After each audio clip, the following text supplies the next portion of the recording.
night you go to bed, you wake up, did somebody see me? Is somebody going to tell something that I haven't been able to tell, to share my story? That's a heavy burden to bear, knowing that there's something inside of you that you want to share, that you want to be, in order for you to live your best life. I'm just not comfortable yet. And I'm glad he's able to feel that he's comfortable enough.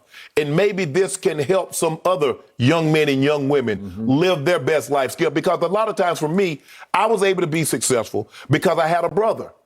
I saw my brother do it. I'm like, well, hell, we came from the same place. We ate the same food. We lived in the same house. He did it. I can do it. That's a big deal. That is a big deal. So now, Skip, hold on. There are a lot of young men out there that say, hold on. This dude in the NFL. Now, he just didn't get like this yesterday. So he made it to the NFL. You see other young men and women coming out, be it Hollywood, be it CEOs. And so now they can say, well, hold on.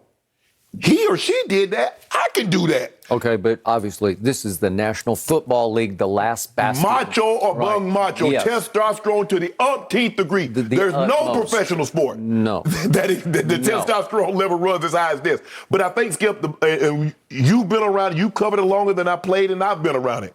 You understand that today is more accepting than what it was in the 70s and 80s. Because if I'm not mistaken, I think David Copay was the first to come out, Skip. He wrote a book, I think, in the 70s, maybe 80s. And then we had some others, Jerry, I think the guy with Washington football team tight end. Yes. Came out. We had Wade Davis, Ezra We've actually had a pretty lengthy list. Yeah, they're starting to come out. But all after. But I think now, Skip, because, as I said, the locker rooms are a microcosm of society, it's more accepting because we see society seems to be more accepting. Whereas before they like tolerate, no, you can't tolerate, you got to be accepting. Because someone's orientation is different than yours, you can't castigate them, you can't look down upon them. Yeah. And for me, Skip, I just need to know one thing. Can you help me win? Don't give a damn what you do in your time. Yep. I don't care as long as you ain't breaking the law or hurting anybody, I don't care. Can you help me win? Because that's what we're here for. That's how I want you to judge me. Can I help you win? Because that's how I'm judging you. Can you help me win? I am so glad that this young man feels comfortable and confident enough that says, you know what? Enough of this. Yep. I can't live my life another day bearing this burden. I need to share it. He did. I'm glad Jenny said he got 500,000 likes, and hopefully it helps some other young men, some women, because he donated, $100,000 to the Trevor Project to focus on suicide prevention for LGBTQ youth. So I'm happy for him. I'm proud of him. Good. So my first reaction was yesterday when I heard a quote from Mark Davis, the owner of the Raiders, son of the great Al Davis, obviously, and I believe Mark Davis might be as open-minded as any of these owners when it comes to any of these kinds of social, racial type issues. Right. So I do think that Carl's in a good place here with the right man at the top. Yes. But Mark Davis's statement said, I thought we got to the point where this wasn't a story anymore. And when I first saw Carl on one of the networks where I saw the video, my first thought was, wait a second, I thought there were several who were out. Right. No, they're not. No. I've just been aware of so many post-career. Correct. And covering teams through my many years, you being on teams, I was aware of so many who were in the closet that at some point in my head, I thought we had sort of passed this point of no return where it had become widely just completely okay in the locker room. To the point that Mark Davis is saying, I thought we got past this point that this even needs to be a story. Well, no, he's the only one.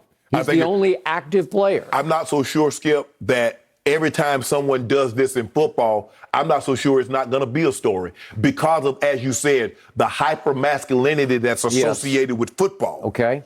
So now we get back to Carl Nassib. And to me, it's going to take a specially built young man to step forward and break this ground.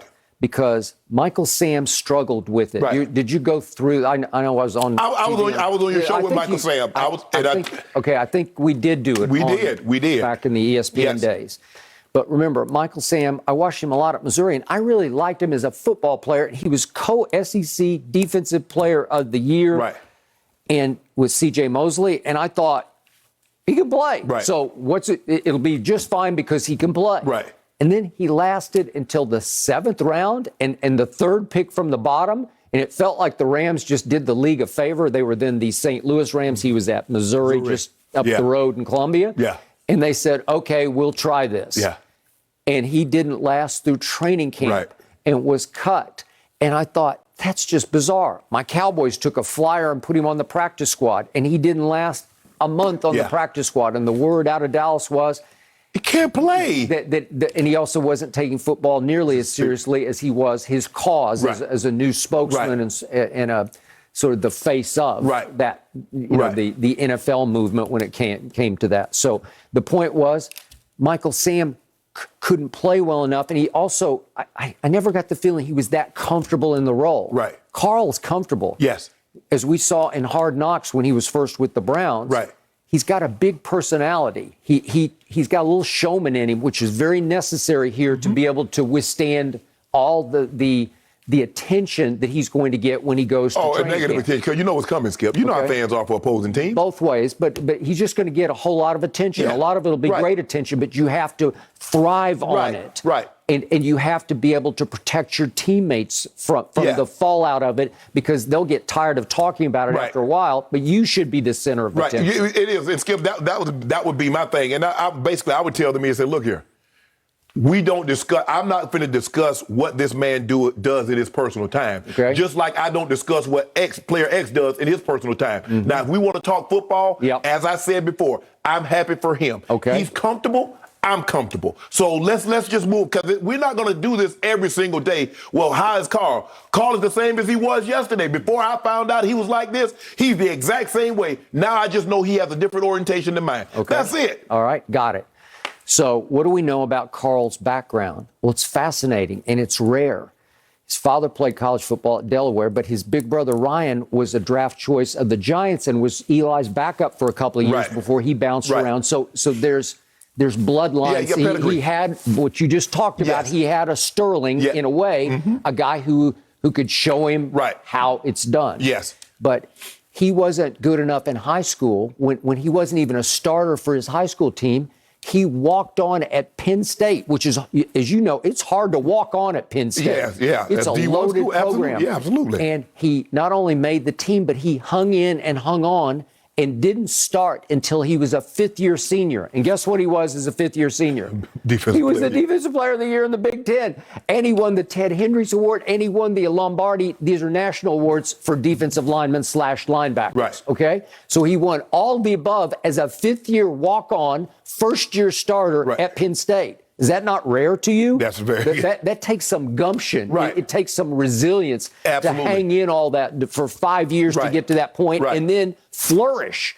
Then he was only a third round. You would think off that he'd be a higher draft pick, but he was a third rounder by Cleveland, where we saw him on Hard Knocks, obviously. Right.